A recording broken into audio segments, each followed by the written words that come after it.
A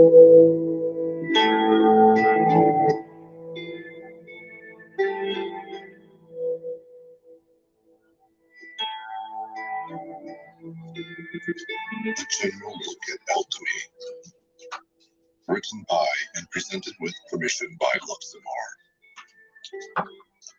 narrated by Matthew Schmitz. Alchemy's origin. Alchemy, according to esoteric writers, is said to be the invention of an ancient Egyptian sage called Hermes Trismegistus. The father of alchemy lived in an unknown age of Egyptian history, though he is thought by some Rosicrucian schools to have lived during the time of Moses and the exodus of the Israelites. If true, being an initiate of the mysteries of Isis and Osiris, Moses must have been tutored by Hermes himself, which later enabled him to carry out his mission and to realize his I am presence, symbolized by the burning bush. The various precepts of the 10 Commandments of the Lord of Hosts, revealed to the Israelites by Moses, are the first alchemical steps of purification and putrefaction. Further steps were later added to the Mosaic revelation by the Nazarene Master. Indeed, the Christ declared that he came not to abolish the previous revelation, but to fulfill it. It is thought by some that Hermes Trismegistus constituted a title assumed by distinguished hierophants of the mystery schools, in a somewhat similar manner that Zoroaster, the founder of the fire religion, is regarded by certain scholars.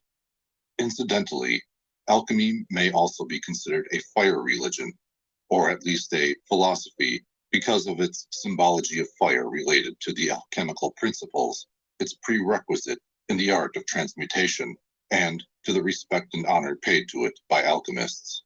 Jewish mystics identify Hermes as the antediluvian prophet Enoch, or Idris, as the Muslims call him, while ancient Egyptians see Hermes as Thoth, the god of wisdom, learning, and writing. He was given this apotheosis along with Imhotep, the great architect under the reign of King Zoser of the 4th dynasty. It would appear that both men were overshadowed by the archetypal figure of Thoth and were acknowledged as such by both the inner and outer circles of initiates of the mystery schools. Thoth, or his Greek counterpart Mercury, was a messenger of the gods, and as an archetypal incarnation of this god, Hermes lived up to his name by his literary productiveness. Ancient writers declared that the Thrice Greatest wrote thousands of books on what later became known as Hermeticism and alchemy. It is unfortunate that very little of Hermes' works survived the conflagration and destruction of libraries and books by Roman and Christian zeal in the early dawn of the Piscean Age. The world as a whole is still ignorant of the great loss, and it will take some time before the invocation is made by the masses for the greater light, for disclosure of eternal principles that would shine upon the paths of men, and consequently, for a full restoration and establishment of an occult library of the world, with an archive and database of every known system and tradition of the metaphysical side of life. Although little is known of Hermes, it is evident through the works attributed to him that he was an intermediary of the wisdom ray of the Supreme Being. One of the most famed works on Hermetic doctrine written and in concise form is the Smaragdine Tablet, attributed to the authorship of Hermes. Its discovery is traditionally believed to have been made by Alexander of Macedonia in a cave near Hebron. This conqueror of nations, who had Aristotle for a master, was in search of immortality. Although he failed to attain his personal immortality, Alexander did uncover a philosophical jewel that would have given him what he had sought if he had only applied the principles that the Emerald Tablet contained.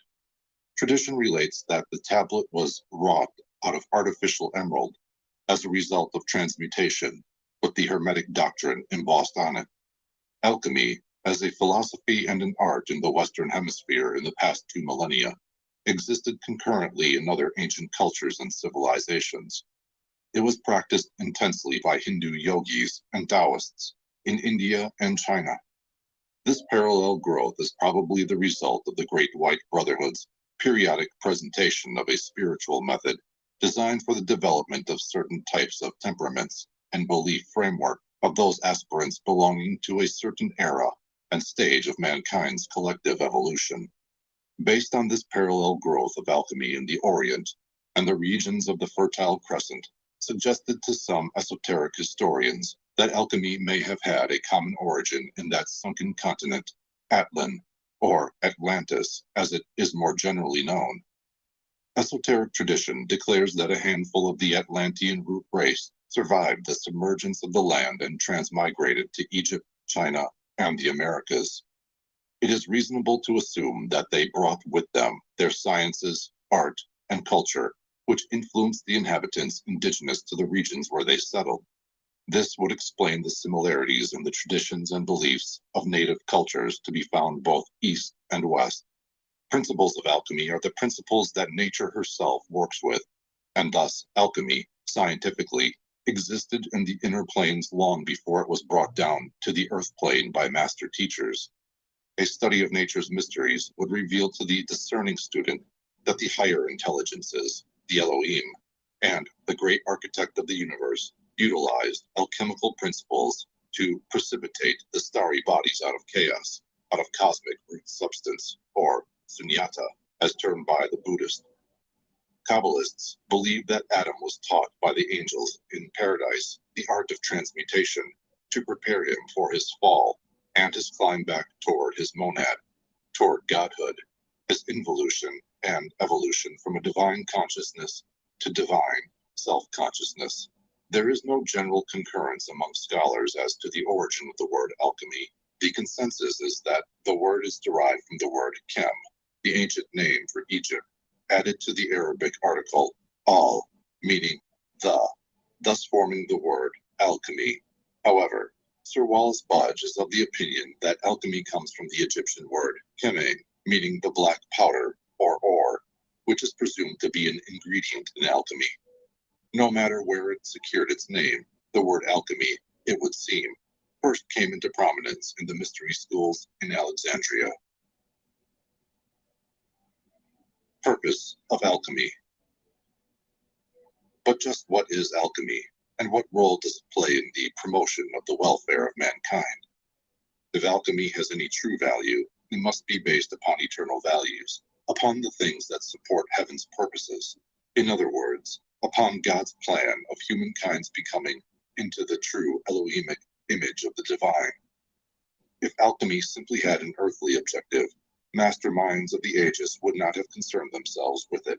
It would have been considered as something so trivial, so transient, as to distract man from the real work of extricating himself, specifically from his bondage to the carnal self, the kama manas, or animal soul, and generally from samsara.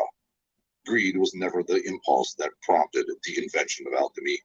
It was, is, and always will be man's desire for truth and enlightenment of his true nature and estate that motivates him to seek through every channel and avenue for that certain something that he subconsciously feels he had lost and which is his to reacquire. Call it the lost word, the philosopher's stone, or the Holy Grail, it matters not. Alchemy teaches man the principles of regeneration and resurrection, laws of creation and transmutation, laws that would assist man to regain his former estate lost in the fall. This fall from paradise symbolically represents involution of the human life wave into physical matter. The way back to the throne of God is scientifically called evolution, and the acceleration of the latter is the art of the Hermetic Gnosis. This path of return is esoterically and graphically symbolized by Jacob's ladder and the paths of the Kabbalistic tree of life. The drama of Jesus' life is an alchemical allegory of the steps of regeneration and ascension to the I Am presence within, the Father who art in heaven. Orthodox Christianity does not recognize or is unaware of this vital truth, and because of the lack of mystical insight among most members of its priesthood, coupled with the absence of esoteric truths in the doctrines and dogmas of the Church, the average Christian is ignorant and unaware of the true message of Christianity, of the light, the Christ substance, and the true saving blood that Christ introduced to humankind. Esoteric Christianity is fundamentally and alchemical science and religion. Its promulgator was a master alchemist, being taught in the initiatory halls of the mystery schools. It is related in the Gospels how the master transmuted water into wine, multiplied loaves and fishes, and walked on water, all of which were manifestations of the applied principles of alchemy, the Hermetic philosophy. Or perhaps these events were all allegories conveying some spiritual teaching. Alchemy is defined as an art of transmutation and precipitation, the changing of base metals into gold. The work of alchemical transmutation is designated as the labor of the sun. This Eye of Ra symbolically represents the perfection with which nature is gradually unfolding in her creations. At the physical level, the sun of perfection is represented by gold. Alchemy is the science and art which hasten the creations of nature to attain perfection at their own respective level. Gold is the perfection attained by metals and minerals.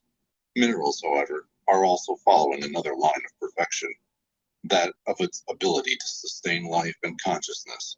And man, the acme of organic life, is evolving to the state where he acquires perfection in divine self-awareness.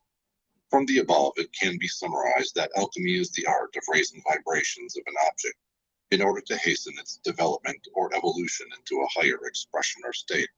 The result is perfection of the object of the transmutation. Alchemy's transmission to Christendom. Alexandria was the philosophical capital of Egypt, and perhaps the whole civilized worlds in the early centuries of Christianity. Gnosticism, Neoplatonism, alchemy, and Hermeticism flowered abundantly. These philosophies are intrinsically related, and to comprehend the royal art fully, the student of alchemy is advised by master teachers to be familiar with their doctrines. Alexandria's golden age of occult philosophy did not last long, for the reptilian mind of the fallen angels had seized control of the rising new religion of Christianity. No offense to our Christian brothers and sisters. The philosophical sons and daughters of Hermes were persecuted and murdered brutally by Christian fundamentalists and fanatics.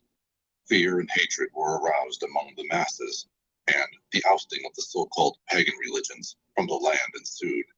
One sad event was the cruel assassination of Hypatia, an illustrious daughter of the mysteries, the widow Isis, and propounder of Neoplatonism. She hardly had a philosophical equal during her day, and this caused the envy and jealousy of a certain priest who contrived her murder.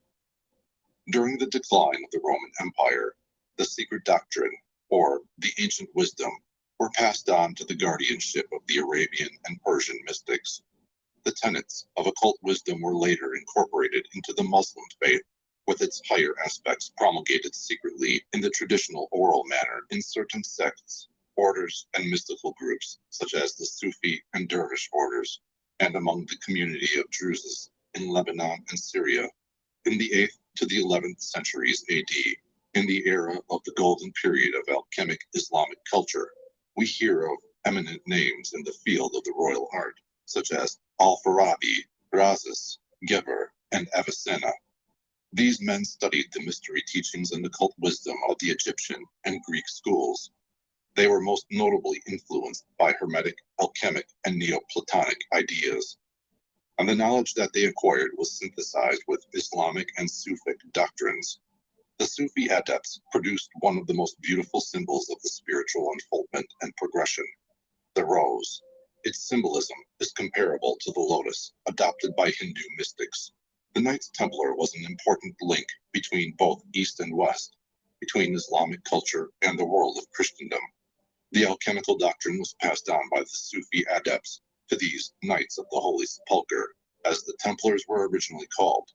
Even the mythical Christian Rosenkreutz of Rosicrucianism is said to have acquired his occult knowledge from the Sufi masters and adepts in Arabia. After the days of the disbandment of the Templar order by Philip the Fair of France and the death sentence of their last Grand Master, Jacques de Molay, in 1314, the surviving knights sought refuge in various countries, and in England, some of them founded an alchemical order which later became known as the Elder Brothers of the Rose Cross. It is said that this order comprised 33 members, and that this group exists even to this very day in our computer age. When the believers of Allah invaded and settled in Iberia, they brought with them the secret teachings. Colleges were established that had mysticism, metaphysics, and alchemy in the curriculum. With the establishment of the various schools, the ancient wisdom finally took definite root in European soil, and it spread gradually throughout the other regions of the continent. This expansion was no doubt the result of the efforts put forth by the spiritual hierarchy of this planet. Man's evolution is divided into certain steps, stages, and cycles, and these have timetables or schedules associated with them. It was expedient that the flames of truth and freedom be given to the custodian of the Islamic world if it were not to be extinguished by some of the ungodly minds of Christendom of the Dark Ages, which would have caused a setback to the divine plan already established. The deviation from the right use of free will by Christian fundamentalists had made them unsuitable vessels for the Christic wine. In spite of exoteric Christianity's blind attack on the light that gave it birth, the esoteric circle continued its existence clandestinely, preserving the secret teachings of Jesus and transmitting it to a selected few who had the vision of the divine plan within their hearts and minds. Idris Shah, the eminent Sufi of contemporary times, mentions in his book, The Sufis, how an Englishman, one Robert of Chester, was instrumental in 1144 AD in introducing alchemy to the Christian world by translating an alchemical manuscript originally written in Arabic. There were many others like him, for bearers of the flame were not few. Levels of alchemy. Most of the principles of alchemy conveyed to the public were made up of images, mandalas, and jargon. These obscure languages were necessary considering the era that alchemical science was struggling for a recognition from the masses as a system of spiritual development in the mind of ecclesiastical persecution. The mentality of the masses of the Middle Ages were not much different from the time of Jesus. Ignorance, superstition, and fear still ruled the day. The letter of the law, as propagandized by Orthodox Christianity, were still at odds and at conflict with the spirit of the law, as advanced by enlightened mystics. The Inquisition, which lasted for centuries, showed how far the Church had strayed from the original precepts of Christianity. The Christ taught love, forgiveness, charity, and kindness. The Church Fathers and Christian leaders only knew personal ambition, with sadism and egoism set up upon an unholy pedestal. The personal I was worshipped. The Yakida, or the divine I am, was forgotten. Neophytes of the mysteries were given the keys of interpretation of sacred literature when they were accepted in the various secret brotherhoods. The candidates of alchemical initiation were noticed by the masters when they had proven their sincerity and the sacrifices and effort that they had made. To the world at large, the existence of the masters was unknown and unsuspected, even though their presence in the world of men was hinted at in various alchemical manuscripts. It was only in the last century that Helena P. Blavatsky, among others, who brought their existence to the world's attention, and even then, the world scoffed and derided at the idea. This is a little unreasonable, as people of various spiritual unfoldment and mental development may easily be seen and recognized. If some men and women are more perfect than others, why should not there be men and women totally perfect from our human point of view? Esoterically, when a master alchemist gave a student of alchemy the philosopher's stone, what was actually conveyed were the teachings of the ancient wisdom and a certain yogic system that, when applied and practiced, would transmute an initiate into a god. To the public eye, alchemical icons and terminology conveyed no sense whatsoever, but the mystiqueness of alchemical texts and images aroused interest in potential practitioners of the royal art, and it turned the average person into a seeker.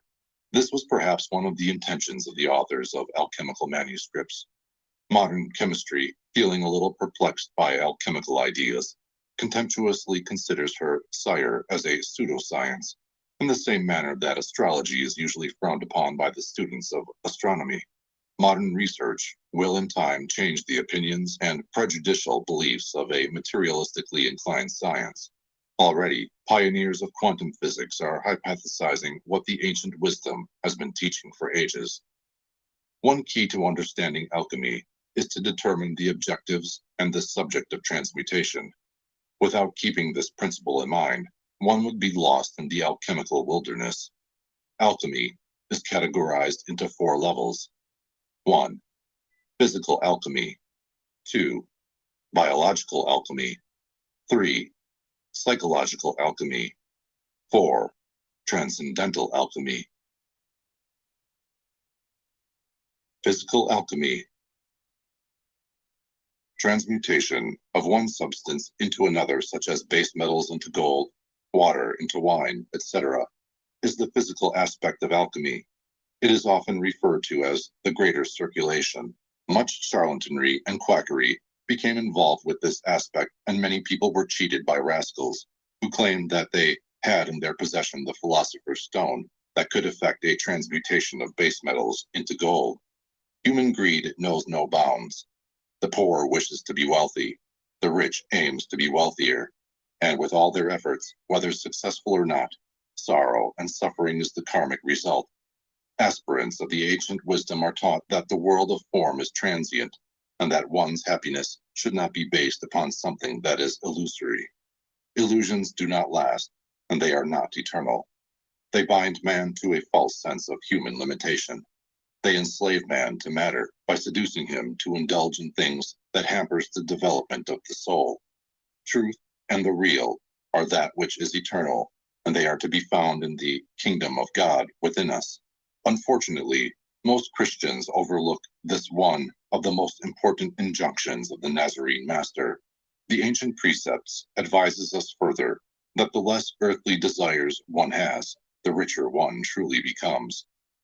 The lesser circulation of the herbal family is also included in this category of physical alchemy. The main object of this work is the search for a universal panacea that would cure the ills and sufferings of humanity. This is quite a noble desire should the lucrative aspect and profit motive be absent. It would exemplify the bodhisattva ideal.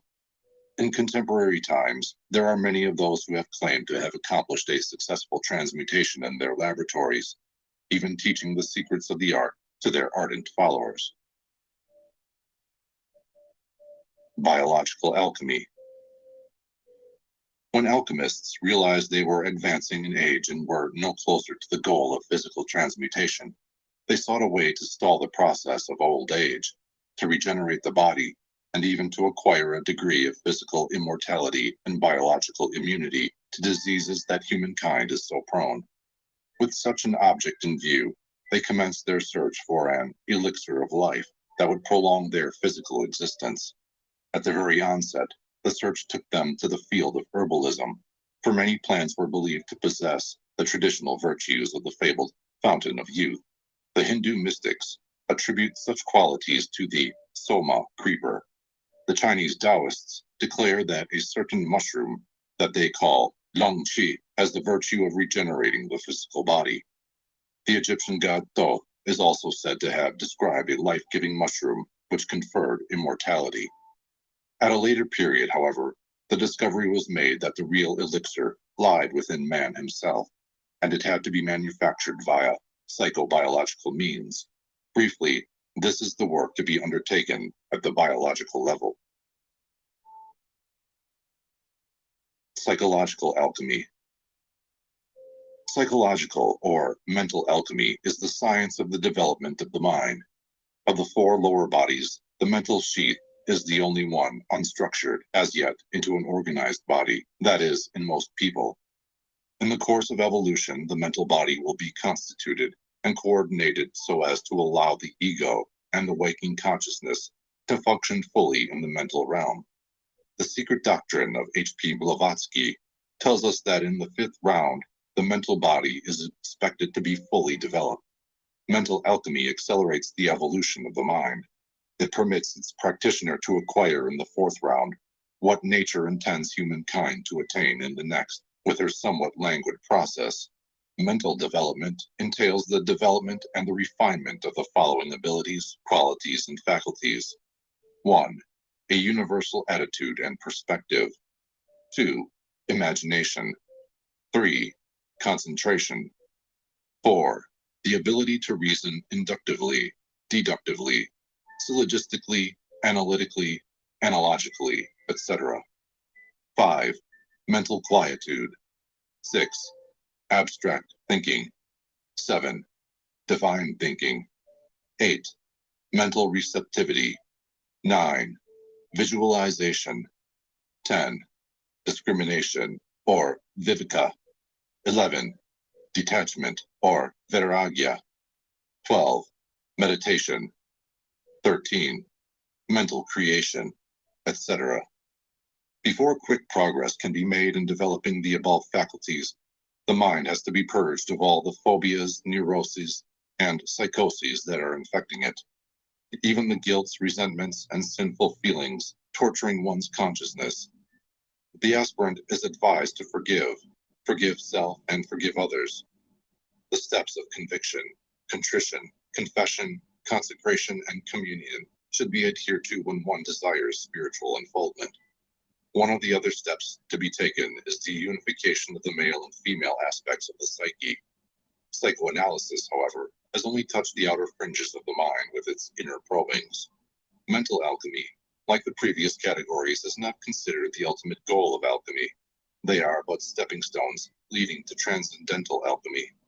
More on mental alchemy and the general laws governing transmutation may be read in the Kabbalion, written by anonymous initiate writers.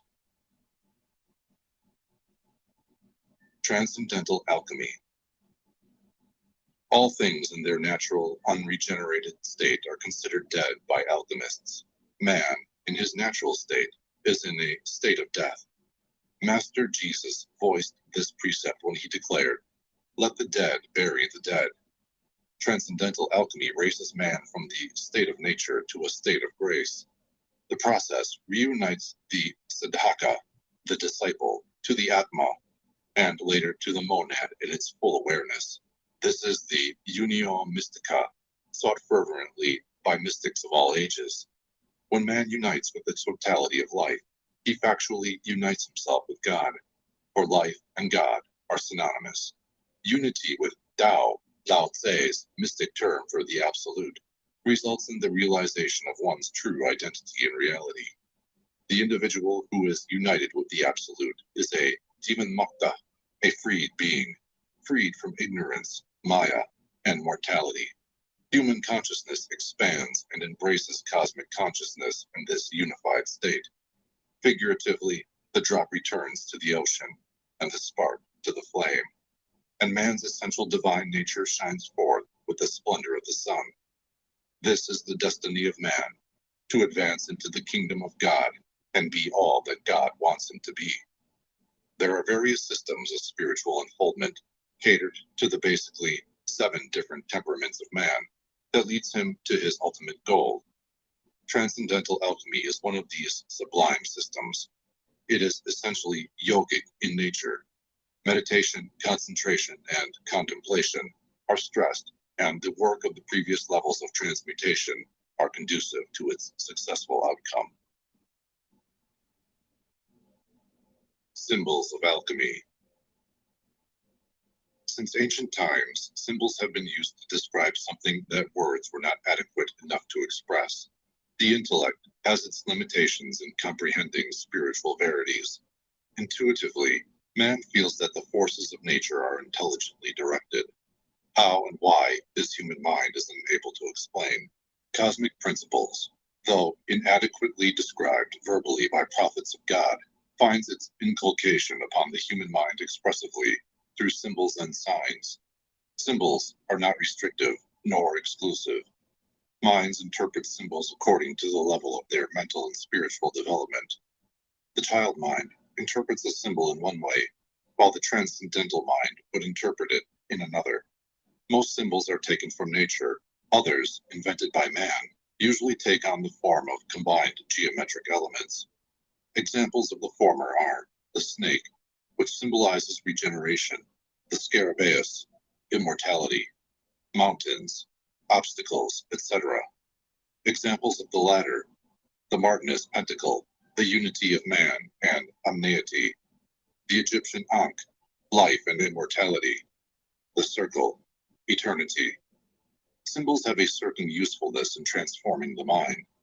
Whatever man thinks upon, that he becomes.